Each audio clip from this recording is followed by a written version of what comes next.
Salut Nico. Salut Fred. Salut Samir. Salut les gars. Ultimate Fishing. Ultimate Fishing, on sait, c'est du matos quand même de pro, hein, c'est du matériel tip-top. On vous voit chaque année, que ce soit Cannes, que ce soit leurre, que ce soit enfin tout ce qui compose la gamme Ultimate Fishing, c'est au top. Là, vous êtes venu avec des leurres souples. Oui, tout à fait. En fait, pour compléter un peu ce que tu disais, nous, notre pêche favorite et le business du Ultimate Fishing, ça tourne uniquement autour de la pêche au leurre. Donc les cannes dont tu parlais, c'est vraiment des cannes pour la pêche au leurre et tout le matériel qu'on développe, c'est vraiment uniquement sur la pêche au leurre. Et là, du coup, aujourd'hui, oui, on voulait vous parler des leurres souples et puis aborder, on va dire, un thème dont on parle assez souvent, hein, qui pose des questions à pas mal de pêcheurs, c'est les différentes vibrations et les différentes animations des leurres souples. Parce que c'est quelque chose, enfin je pense qu'on va laisser la parole à Samir, il va nous dire un peu ce qu'il en pense, mais autant que la taille, la forme, la couleur, la vibration du leurre est quelque chose qui peut avoir des résultats très très différents d'un leurre à l'autre. Mais clairement, quand on va pêcher au leurre souple, on ne peut pas se contenter d'aller pêcher qu'avec des shads. Quand je dis shad, c'est-à-dire avec des caudales. Aujourd'hui, pour réussir une partie de pêche, il faut vraiment avoir un ensemble cohérent, c'est-à-dire avoir des leurres avec des grosses caudales qui vont émettre des grosses vibrations, qui vont tirer un peu sur la canne. D'autres leurres de type finesse qui vont couper l'eau, qui vont être plus discrets, avec des gros leurres, des petits leurres, des couleurs pétards, des couleurs naturelles. Et en composant avec différentes tailles, que ce soit de tout petit ou de très gros, on va toujours sortir son épingle du jeu, quelles que soient les situations ou la saison. Parce que pour les leurres souples, il n'y a pas de saison, que ce soit l'hiver, l'été, l'automne ou le printemps. Si on a trouvé le bon leurre, la bonne présentation, on va forcément réussir sa partie de pêche. Alors là, on va parler réellement vibration. Qu'est-ce que vibration? Donc le shad. Alors vibration, on va commencer par les shads, c'est-à-dire les grosses caudales qui vont brasser beaucoup d'eau. En fonction des modèles, on va avoir des vibrations, en fonction des shads, des vibrations plus ou moins grosses.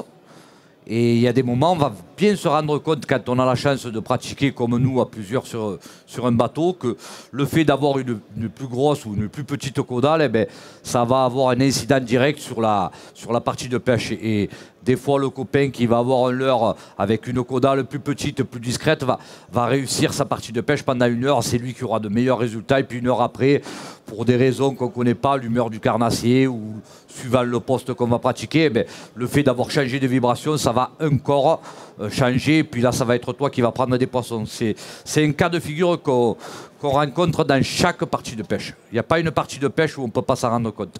D'accord. Et là, on parle vraiment de toutes les espèces, hein, que ce soit en eau douce ou en mer. C'est quelque chose qu'on voit aussi bien sur des espèces. On va parler des espèces les plus pêchées en France. Voilà, que ce soit le sandre, la perche, le brochet ou la truite, hein, même qu'on peut pêcher au leurre souple. Ou en mer, on va aller pêcher les bars, les lieux. On voit hein, sur chacune de ces espèces qu'il y a des moments, des endroits où les poissons ont un comportement qu'ils vont être très sensibles à un type de vibration en particulier. Et puis d'autres moments où ça va être une vibration complètement différente.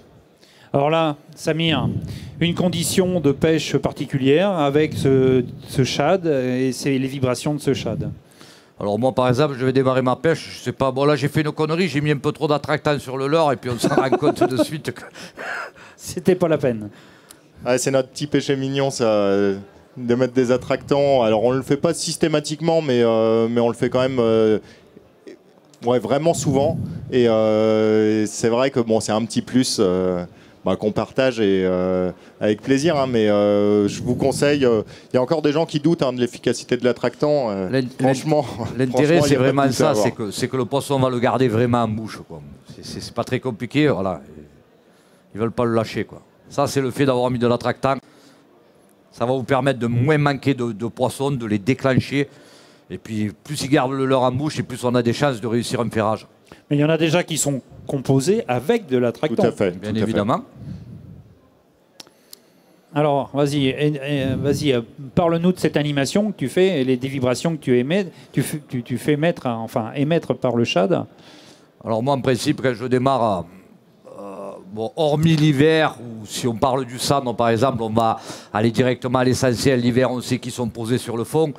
le reste de la saison, que ce soit pour le black bass, la perche ou le brochet, je vais démarrer avec des grammages en principe légers et à pêcher la première couche d'eau. Je ne vais pas commencer à descendre. Alors ce que je vais faire, c'est, s'il veut bien me le lâcher, merci. Je vais lancer mon leurre et puis je vais commencer à faire du cranking tout simplement dans la première couche d'eau. Si je n'ai pas de résultat, doucement, je vais descendre dans la couche d'eau. Quand Samir parle de cranking, en fait le cranking c'est une expression qu'on utilise pour décrire, c'est un lancer ramené assez linéaire en fait, hein, où on bouge très peu la canne, l'animation se fait au moulinet avec un rythme assez constant. Ah, c'est à peu près ça, ça ressemble à ça, plus ou moins vite. On peut très bien accélérer, faire des pauses, re-accélérer. Puis si ça ne marche pas, après on va commencer à laisser descendre. Et puis souvent on a des touches à la descente, si on n'en a pas, c'est que les poissons en général sont posés au fond. Puis là, si on n'a pas des touches, après on va chercher carrément à les agresser avec des animations plus ou moins saccadées, à essayer de déclencher un réflexe d'agressivité. C'est vraiment, ça fait partie des animations qui font qu'on réussit sa partie de pêche régulièrement. Ouais, ça c'est pas mal. Ah, tu t'es coincé dans une pierre là. Et comme quoi, alors là on voit hein, les hameçons sont coupés. Alors des fois quand on s'accroche, c'est pas l'hameçon hein, qui est piqué. Et, bon, on a tous nos petites techniques pour décrocher en secouant la canne d'une façon ou d'une autre, en tirant sur le fil. Mais c'est vrai que très souvent comme ça, c'est la tête plombée qui se coince un peu entre deux cailloux et on arrive à le décrocher assez facilement.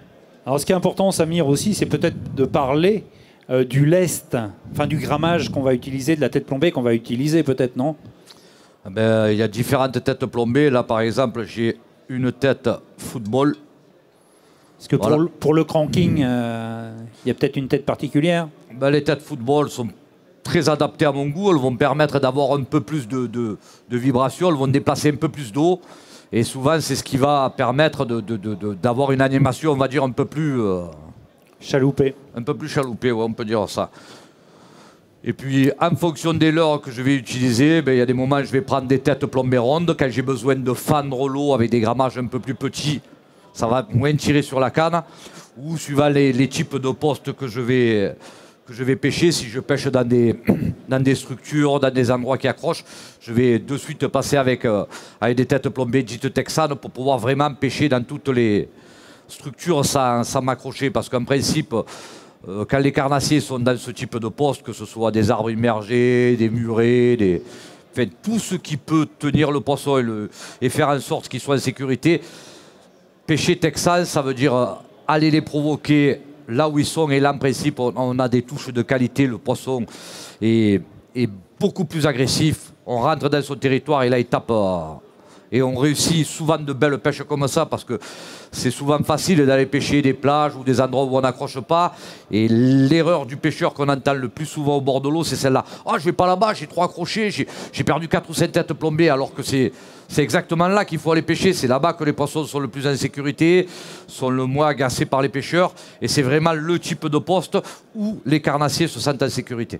C'est souvent aussi des postes d'affût pour eux, hein, où ils peuvent camoufler un peu leur présence et puis réussir à chasser plus facilement.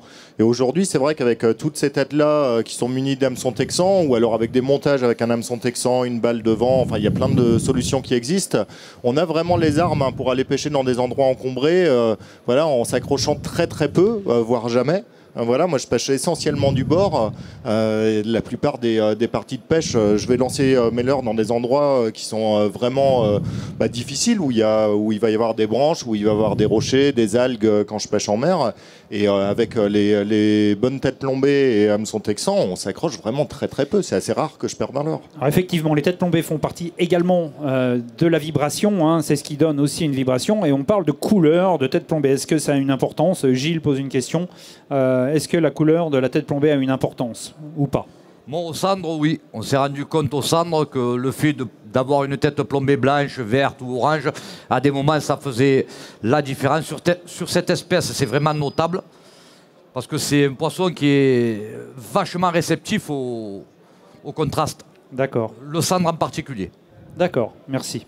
Ouais, je suis assez d'accord avec Samir. Je pêche pas mal d'espèces différentes et je pense que le cendre, c'est l'espèce qui est la plus sensible à ça et où on peut voir des vraies différences. Je pense que la plupart des pêcheurs de cendre qui pêchent régulièrement au leurre souple l'ont vu une fois ou une autre dans leur vie, dans leur expérience de pêcheur. Moi, je me souviens d'une partie de pêche comme ça où je pêchais avec un de mes collègues là et où il prenait des poissons, il enchaînait, il en prenait 2, 3, 4, 5 sur le même poste. Et où je regardais, j'avais l'impression de faire la même chose, j'avais le même leurre au bout, et puis il y a un moment, on regarde, on avait la même tête plombée, moi je l'avais dans une couleur naturelle, lui il l'avait en orange, et en fait, je me disais, ça peut pas être ça à ce point-là, quoi, qui fasse la différence. Il m'a prêté sa canne, je lui ai donné la mienne, j'ai pris des poissons, il en prenait plus, j'ai mis une tête orange, on en a pris tous les deux.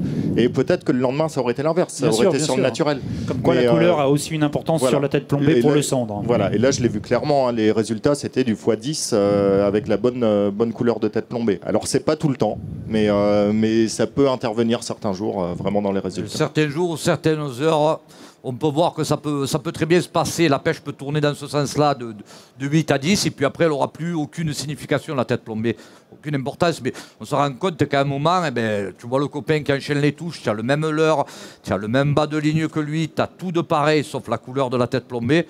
Et là, le fait de la mettre, tu te rends compte que tu fais des touches comme lui, et puis d'un coup, ça s'arrête, tu ne sais pas pourquoi. Ok. Autre vibration, donc là, tu as changé de leurre. Là, on a mis un curly, c'est une vibration complètement différente du shad, parce que aujourd'hui, tout le monde pêche qu'avec des shads, qu'avec des shads, qu'avec des shads. Alors pourquoi? Parce que le pêcheur a une confiance, parce que le leurre nage plus. Mais ce n'est pas forcément ce que veulent les carnassiers. Il y a des moments, ça va être dans la même journée d'ailleurs, sur le même poste. Tu vas passer au shad, tu vas prendre des poissons, ça va s'arrêter. Les poissons ne sont pas partis du poste, ils sont toujours sur le poste, à part que là, ils ont décidé de la fermer. Et le fait de passer sur des formes différentes, des vibrations différentes, des tailles différentes, tu vas rajouter des poissons sans partir du poste que tu es en train de pêcher. Tu vas peut-être rajouter 2-3 poissons avec un curly comme ça, tu vas passer au finesse, tu vas rajouter 1-2 poissons et à l'arrivée, ça fait quoi? Ça te fait une partie de pêche réussie sur le même poste sans avoir bougé, plutôt que de faire 15 postes dans la journée. C'est plutôt de changer les couleurs, de changer les formes, de repasser avec des présentations différentes qui vont te faire rajouter des carnassiers sur un même poste. Alors pour la petite histoire, ce leurre-là, donc on l'a développé en collaboration avec Megabass. Il y a les ingénieurs produits de chez Megabass qui sont venus il y a 3 ans maintenant en France passer une semaine de pêche avec nous pour qu'on les initie un petit peu aux techniques de pêche qu'on pratique ici, aux espèces de poissons qu'ils ne connaissent pas forcément. Donc on a fait des sessions pêche du bar, pêche du brochet, pêche du cendre. Et ce leurre-là est né, on va dire, de ces rencontres-là qu'on a eues ensemble. Moi je me rappelle d'une partie de pêche qu'on a fait sur la Seine avec eux, où on leur a montré les différents types de vibrations. En fait, on a discuté, on a eu à peu près avec eux la même discussion qu'on a aujourd'hui ensemble. Et on leur a dit, voilà, il y a plusieurs types de vibrations classiques et il y a des leurres qui sont très utilisés en France, c'est les shads. Après, il y a une deuxième famille, c'est tout ce qu'on appelle virgule, grub, twist, voilà, avec ces virgules-là qui battent de droite à gauche, qui sont intéressantes. Et nous, ce qu'on a voulu faire avec eux sur ce leurre-là, c'est avoir cette forme-là, mais avec une vibration en ligne. C'est-à-dire que, contrairement à quasiment toutes les autres virgules qu'on peut trouver sur le marché chez différentes marques, dont les nôtres, qui vibrent de droite à gauche comme ça et qui sont très efficaces, là, ce qu'on a essayé d'avoir, c'est le flagelle en fait, qui bouge sur lui-même sous le leurre. Et donc, c'est pas un battement de droite à gauche. Et ce qu'on a remarqué d'expérience, maintenant, ça fait 3-4 ans qu'on pêche avec. Ça existe dans 3 tailles et on voit qu'à chaque fois, on a une taille moyenne de prise qui est vraiment importante avec ce type de leurre-là. Et le but qu'on avait à la base, c'était d'essayer de trouver un leurre qui réussisse à faire mordre des poissons un peu difficiles, qui ont été souvent sollicités, qui refusent des types de vibrations qui voient trop souvent sur des postes qui sont très pêchés. Et alors moi, je l'utilise énormément en mer. J'ai moins l'occasion de l'utiliser en eau douce, mais je le vois sur les bars, sur le même poste, en pêchant de la même façon. Je prends pas forcément plus de poissons avec ce leurre-là qu'avec d'autres très bons leurres que j'utilise. Par contre, j'ai une taille moyenne de poisson qui est vraiment au-dessus, quoi. Ah oui, moi, je vais juste donner ma petite patte aussi sur ce type de leurre. C'est un leurre que j'utilise quasi non plombé. Ouais, pour le brochet, je le laisse descendre. Chez moi, il y a très peu d'eau, voire pas du tout comme l'été dernier. Mais on le laisse tomber tout doucement, très très peu plombé. Et on a des résultats sur les brochets. Tout à fait. Il y a deux choses à savoir sur ce type de leurre. Alors, Samir est passé à un autre. Nous, on est un peu hors jeu là. Mais voilà, ça nage très bien sur des plombées faibles et c'est très efficace quand on pêche dans le courant. Alors ça l'est aussi dans des eaux calmes, mais dans le courant, c'est vraiment un leurre qui est extraordinaire. Alors, autre vibration, Samir, il a monté un autre leurre. C'est quoi ce leurre? J'ai pas eu le temps de voir. Un finesse. Une queue de finesse, sans lever prononcé, du finesse classique. L'intérêt, c'est qu'il émet de petites vibrations. Et en principe, notamment au cendre, quand la pêche est compliquée, quand l'eau est froide, quand on a matraqué une zone, le fait de repasser avec ce type de produit, et de un, ça rajoute des poissons supplémentaires et surtout, ça rajoute de très très beaux poissons. Et notamment l'hiver, quand la température de l'eau descend en dessous de 10 degrés, ça fait vraiment partie des leurres qui sortent du lot. Ton animation reste très lente. Très évidemment. minimaliste. Voilà, bon, il y a des moments, après ça va être au printemps ou ça va être en début d'été où je vais pêcher beaucoup plus agressivement. Mais en principe, l'hiver, c'est voilà, c'est on essaie de tenir le fond. Et puis en fait, pour nous, il ne tire pas sur la canne comme un shad, mais c'est vraiment ça qui fait qu'on prend vraiment de très très jolis poissons grâce à ce type de leurre-là. Et notamment l'hiver qui, à mon goût, fait partie des périodes de l'année les plus intéressantes pour pêcher avec ce type de produit. En fait, ce qu'il faut voir là sur les 3 leurres que Samir a présentés, c'est qu'on est parti d'une vibration assez forte qui fait que le leurre est repéré de très loin par les carnassiers, mais qui est une vibration qui n'est pas naturelle, qui est beaucoup plus forte que la vibration que va faire une proie naturellement dans son milieu. Le deuxième leurre, le X-Layer Curly que Samir a présenté, on est sur une vibration qui est plus fine, mais qui se repère quand même un petit peu. Et là, on est vraiment sur un leurre dont le profil, en fait, que ce soit le profil en termes de forme ou le profil vibratoire, les vibrations qu'il va émettre, est très très proche de celui d'une proie naturelle, d'une ablette, d'un gardon, de n'importe quel poisson fourrage qu'on retrouve. Et du coup, on va pas attirer le poisson d'aussi loin. Donc pour des pêches de prospection, ça va être peut-être un peu moins intéressant pour aller chercher les poissons. Par contre, à partir du moment où on a identifié la zone où ils sont et où on sait qu'on pêche au bon endroit, là on est vraiment sur un type de leurre qui va permettre voilà, de tromper les poissons plus facilement parce que ça ressemble aux vibrations qu'émettent ce qu'ils mangent d'habitude, quoi. Complètement. Et là donc, on va faire un moment un plateau que sur les têtes plombées. Pourquoi? Parce qu'encore une fois, quelqu'un pose une question.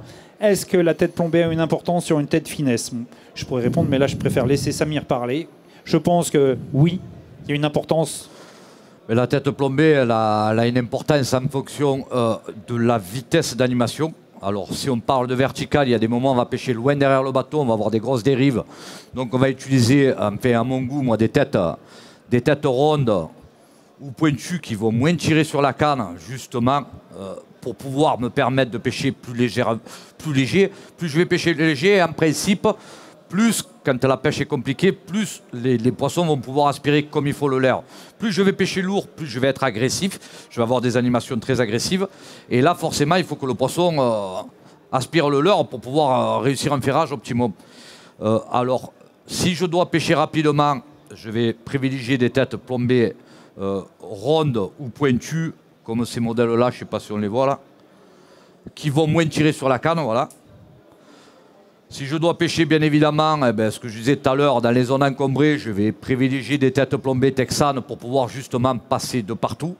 Et quand j'ai besoin d'avoir un peu plus de wobbling, je vais utiliser des têtes football, comme on l'a vu tout à l'heure, qui vont tirer un peu plus sur la canne, mais qui vont vraiment faire nager le leurre beaucoup plus. C'est vraiment... oui, la tête plombée a vraiment une importance, oui, en fonction de l'animation qu'on veut lui donner ou de la présentation qu'on recherche. Alors il y a une chose, hein, c'est la forme de la tête plombée. Il y a une autre chose qui est assez connectée à ça, c'est la taille de l'hameçon qu'on utilise. Et je sais que souvent, il y a des pêcheurs qui nous posent des questions sur les tailles d'hameçon et qui s'étonnent quand ils voient nos boîtes on va dire des hampes assez courtes qu'on utilise et qui ont l'impression qu'un poisson qui va saisir le leurre, il va pas se piquer parce que notre hameçon il ressort trop près de la tête. Alors il faut savoir qu'on n'utilise pas forcément les mêmes longueurs de hampe sur tous les leurres souples, mais là par exemple sur celui qu'utilisait Samir, c'est un leurre qui a vraiment une grosse souplesse dans la gomme, et en général si on pêche avec une tête plombée qui est pas trop lourde et que le poisson arrive à aspirer notre leurre correctement, le leurre en fait il rentre dans la gueule du poisson et il se plie complètement, donc voilà, on n'a pas besoin d'un hameçon qui sort tout au bout. Ok. Au contraire, je dirais même au contraire, plus il sort près de la tête et plus on va avoir de la mobilité sur le leurre. Donc le thème c'était les vibrations. On a vu un shad, on a vu un curly, c'est-à-dire une flagelle à l'arrière du leurre. On a vu un finesse, une queue toute droite, une caudale toute droite. Et là tu as mis... J'ai mis un Azedong Shad 4.2 qui a encore, c'est un Shad mais avec une vibration différente. Il va moins tirer sur la canne que le Shad que je vous ai présenté avant. Que le premier. D'accord, alors pour finir, donc, on va parler de ce petit chat très très fin. Hein, on voit il est très très très fin, si je ne me trompe. Ouais, le Azedong Shad, c'est un Shad qui a les flancs plats. Donc l'eau glisse vraiment dessus. On arrive sur des plombées assez faibles. Vraiment le mettre en action très vite. Il a une caudale qui est vraiment très souple. Donc ça c'est intéressant parce qu'on peut pêcher vraiment très doucement avec. Et on peut également l'utiliser sur des plombées qui sont très légères. Alors je sais que c'est un des leurres préférés de Samir, hein. Moi quand j'ai pêché avec lui, je peux vous dire, celui-là il est souvent au bout de la canne, que ce soit dans cette taille-là en 4.2 ou en 5.2, la taille au-dessus. Et voilà, c'est un shad qu'on utilise énormément, surtout pour le cendre et pour la perche. Voilà, cendre et perche. Et puis c'est une vibration qui va vraiment fonctionner toute l'année. Contrairement à certains shads où des fois ils tirent plus sur la canne, ils sont beaucoup plus agressifs, on les utilise moins quand la température de l'eau est vraiment froide. Et il y a des moments, ces poissons, il faut les attaquer plus discrètement, il faut passer plus doucement sur les postes. Ce leurre-là, vraiment, il fonctionne, mais toute l'année. Et okay. Ça... Super. Merci les gars. Puis petite confirmation de Julius, le curly que tu avais tout à l'heure, c'est une tuerie, soi-disant, sur les chatterbait. Voilà, oui, c'est vrai que ça, on n'en a pas parlé. Parce que là, le thème, c'était les leurres souples, mais enfin l'animation des leurres souples, mais on se sert beaucoup de ces formes-là, hein, du curly, en trailer de chatterbait. Ouais. Voilà. Merci messieurs, on vous retrouve sur votre stand. Il y aura d'autres interventions Ultimate Fishing bien entendu ici même sur ce plateau. Et on va enchaîner dans très peu de temps avec pêcheur.com pour d'autres animations. Merci beaucoup. Merci à plus tard les gars sur le stand Ultimate. Bon salon. Quant à nous, on se retrouve dans un court instant ici même.